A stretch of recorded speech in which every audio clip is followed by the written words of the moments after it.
Hello everybody, आप लोग को राजन बायोलॉजी क्लास में स्वागत है।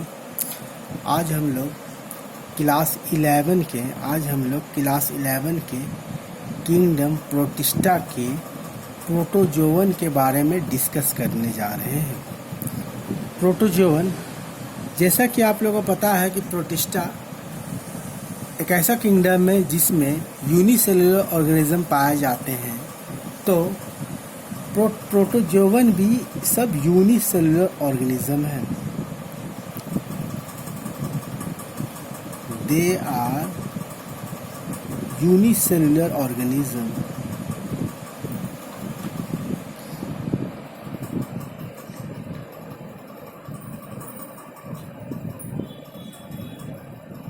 चलिए, एक बात तो क्लियर हो गया कि प्रोटोजोवन सब यूनिसेलुलर ऑर्गेनिज्म है और इसमें सारे ऑर्गेनिज्म आपके हेटेरोट्रॉपिक इन नेचर है। हेटेरोट्रॉपिक इन नेचर मतलब ये खाने के लिए किसी दूसरे ऑर्गेनिज्म पर निर्भर होते हैं, अपना खाना खुद ये बना नहीं पाते हैं।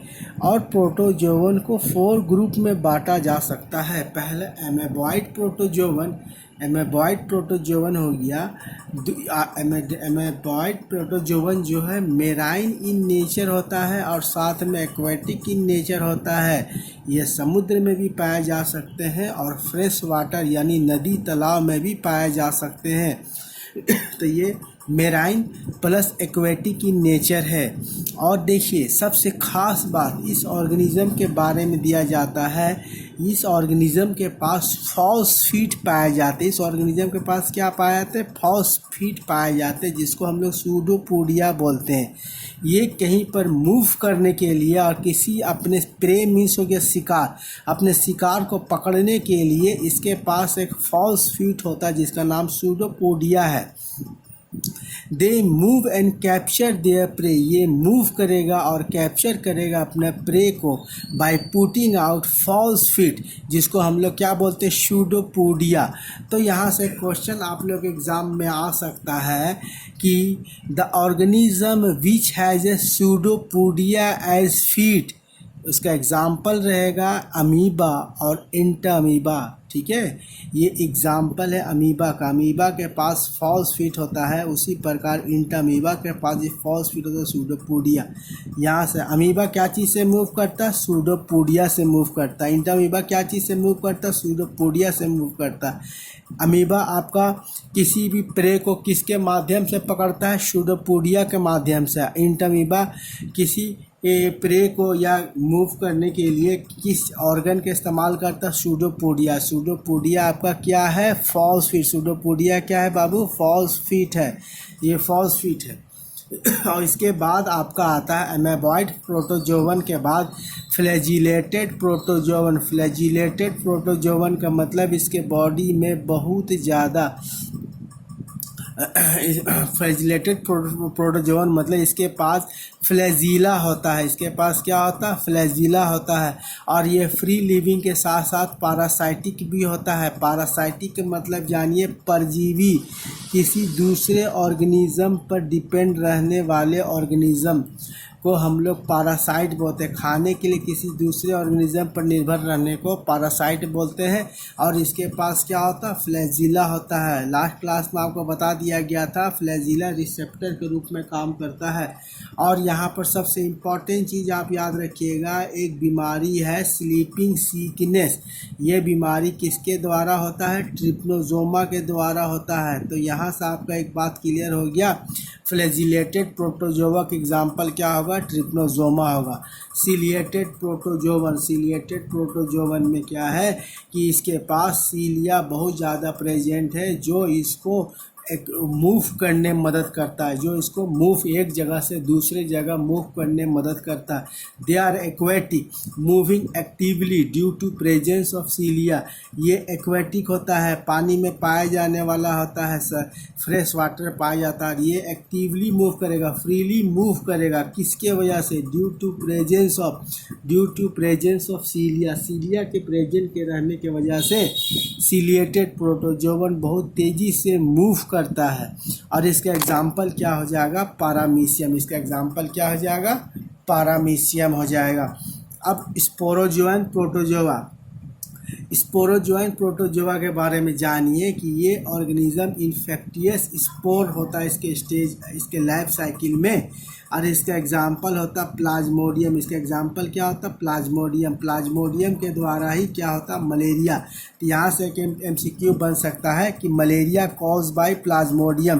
किस प्रोटोजोवन के द्वारा मलेरिया होता है? तो वो प्रोटोजोवन का नाम है प्लाज्मोडियम। तो चलिए यहाँ तो आपका क्लियर हो गया। एमेबॉइड प्रोटोजोवन क्या होता है? ऐसा प्रोटोजोआ जिसके पास फॉस्फेट सूडोपोडिया पाया जाता है उसको एमेबॉइड प्रोटोजोवन बोलते हैं। ऐसा प्रोटोजोवन जिसके पास फ्लैजिला होता है उसको फ्लैजिलेटेड प्रोटोजोवन बोलते हैं। ऐसा प्रोटोजोवन जिसके पास सीलिया प्रेजेंट होता है उसको सीलिएटेड प्रोटोजोवन बोलते हैं। और ऐसा प्रोटोजोआ जिसका लाइफ साइकिल में स्पोर्स पाया जाता है, स्पोर्स इन्फेक्टियस स्पोर्स पाया जाता है। इन्फेक्टियस माने क्या होता है? संक्रमित करने वाले स्पोर्स पाया जाता है उसको स्पोरोजोअन प्रोटोजोअन बोलते हैं। एमेबॉइड प्रोटोजोआ के एग्जांपल अमीबा हो गया, फ्लैजिलेटेड प्रोटोजोअन के एग्जांपल ट्रिप्नोसोमा हो जाएगा, सीलिएटेड प्रोटोजोअन के एग्जांपल पारामीशियम हो जाएगा और स्पोरोजोअन प्रोटोजोअन के एग्जांपल प्लाज्मोडियम हो जाएगा। चलिए थर्ड किंगडम आपका किंगडम फंगी है। थर्ड किंगडम आपका क्या है? फंगी है। आज हम लोग फंगी के बारे में जानेंगे। आज हम लोग किसके बारे में जानेंगे? फंगी के बारे में जानेंगे। फंगी है क्या? ऐसे मोनेरा के बारे में भी हम लोग जान चुके हैं, प्रोटिस्टा के बारे में भी हम लोग जान चुके हैं। अब हम लोग फंगई के बारे में जानेंगे। फंगी क्या है? फंगे की सबसे पहला चीज़ जानिए, ये कॉस्मोपॉलिटियन। ये क्या है? कॉस्मोपॉलिटियन है, मतलब हर जगह पाया जाने वाला ये ऑर्गेनिज्म है, इसीलिए हम लोग इसको कॉस्मोपॉलिटियन इन नेचर बोलेंगे। देखिए सबसे पहला बात यहाँ पर एक चीज़ जान लेना है कि फंगी में यूनिसेलुलर भी पाया जाता है और आपका मल्टी सेलुलर भी पाया जाता है। यूनिसेलुलर में आप देखिए, यूनिसेलुलर में आप याद रखिएगा ईस्ट के बारे में याद रखिएगा।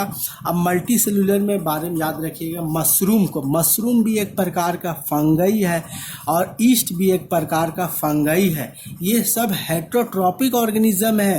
हेट्रोट्रॉपिक मीन्स मैंने आपको बार बार बताया जा रहा है कि ऑटोट्रॉप मैंने जो अपना खाना खुद तैयार करता है और जो खाने के लिए दूसरे पर निर्भर होता है उसको हेट्रोट्रॉपिक बोलते हैं। जो अपना खाना खुद तैयार करता है उसको ऑटोट्रॉपिक ऑर्गेनिज्म कहा जाता है। तो ये यूनिसेलुलर के साथ साथ मल्टी सेलुलर में ही पाया जाता है और ये हेट्रोट्रॉपिक ऑर्गेनिज्म है। और east is a only fungi having single cell body and it is used to make bread and beer। देखिए ब्रेड का तो आप जानते ही होंगे, ब्रेड आप खाए भी होंगे। और बियर देखिए एक अल्कोहलिक प्रोडक्ट है बियर। तो ईस्ट का इस्तेमाल ब्रेड बनाने में और बियर बनाने में इस्तेमाल होता है। और ईस्ट एक ऐसा फंगी है जो सिंगल सेल्ड है, इसके बॉडी में एक सेल पाया जाता है। तो यहाँ से एक MCQ बन सकता है कि ऐसा कौन सा फंगी है जो सिंगल सेल्ड होता है? तो इसका आंसर है ईस्ट। और इसका इस्तेमाल क्या चीज़ में होता है? ब्रेड बनाने में और बियर बनाने में। और एक बात और याद रखिएगा, फंगी से बहुत सारे डिजीज होता है। यहाँ तो एक डिजीज़ है व्हीट रस्ट डिजीज़, ये व्हीट प्लांट में होता है। और एक किस फंगी के द्वारा होता है? पक्सीनिया के द्वारा होता है। किसके द्वारा होता है? पक्सीनिया के द्वारा होता है। और यहाँ पर याद रखिएगा fungi body consist of long cylinder thread like structure called hyphae. यहाँ से क्वेश्चन आ सकता है कि हाइफी किस में प्रेजेंट होता है? तो देखिए हाइफी प्रेजेंट होता है फंगी में। और हाइफी क्या होता है? ये एक थ्रेड लाइक स्ट्रक्चर होता है फंगी में, एक थ्रेड लाइक स्ट्रक्चर होता है फंगी में। और यहाँ पर और थ्रेड लाइक स्ट्रक्चर को फंगी बोलते हैं। और बहुत सारे हाइफी को हम लोग माइसीलियम बोलते हैं। बहुत सारे हाइफी क्या बोलेंगे? माइसीलियम। तो वही लिखा हुआ network of hyphae called mycelium.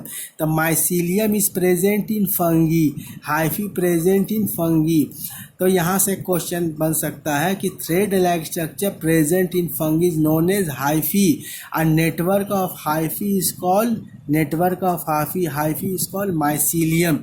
और यहाँ से देखिए सेल वाल ऑफ फंगी का सेल जो है वो सेल वाल क्या चीज़ से बना हुआ है, वो काइटिन से बना हुआ है और पॉलीसेकेराइड से बना हुआ। क्या चीज़ से बना हुआ है, काइटिन से और पॉलीसेकेराइड से बना हुआ है। तो यहाँ से एमसीक्यू बन सकता है कि फंगी का सेल वाल क्या चीज़ से बना हुआ है, काइटिन से बना हुआ है और पॉलीसेकेराइड से बना हुआ है। और यहाँ पर देखिए कि बहुत सारे फंगी जो है वो डेड ऑर्गेनिज्म पर फीड करता है, इसलिए इसको सेप्रोफाइट्स कहते हैं। बहुत सारे फंगी ये डिपेंड करेगा ऑन लिविंग प्लांट और एनिमल पर, इसको क्या बोला जाता है, पैरासाइट बोला जाएगा। तो यहाँ से देखिए, यहाँ से एक क्वेश्चन है कि जब फंगी अलगी के साथ रहेगा, लिव टुगेदर, तब इसका नाम हो जाएगा लाइकेन। तो लाइकेन का यहाँ से एमसीक्यू रहेगा, when fungi is associated with algae, when fungi combines with algae, जब फंगी अलगी के साथ रहेगा तो इसका नाम क्या रहेगा, लाइकेन। तो लाइकेन के बारे में एमसीक्यू बहुत बार पूछता है।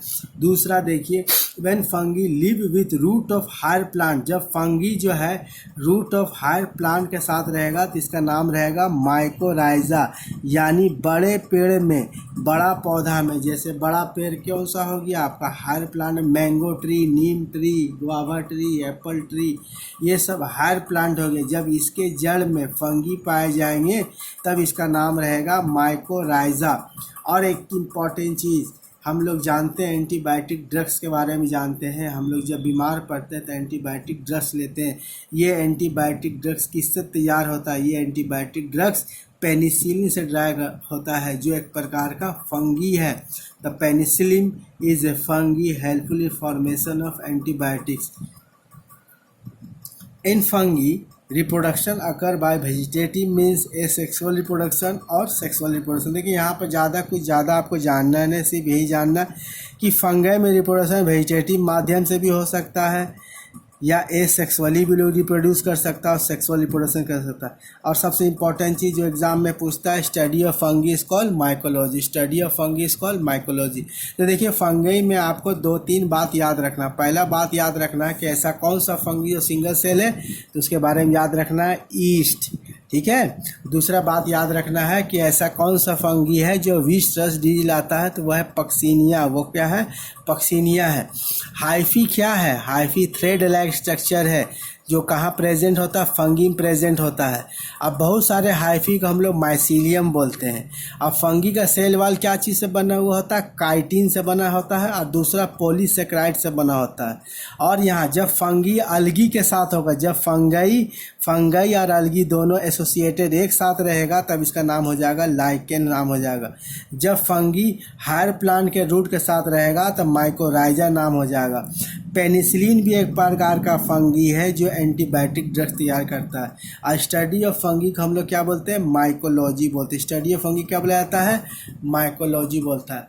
चलिए आज हम लोग फंगी के बारे में कुछ डिटेल जाने। आशा करता हूँ यह लेक्चर आप लोग को अच्छा लगा होगा। अच्छा लगे तो लाइक और शेयर जरूर कीजिएगा, मेरे चैनल को सब्सक्राइब जरूर कर लीजिएगा।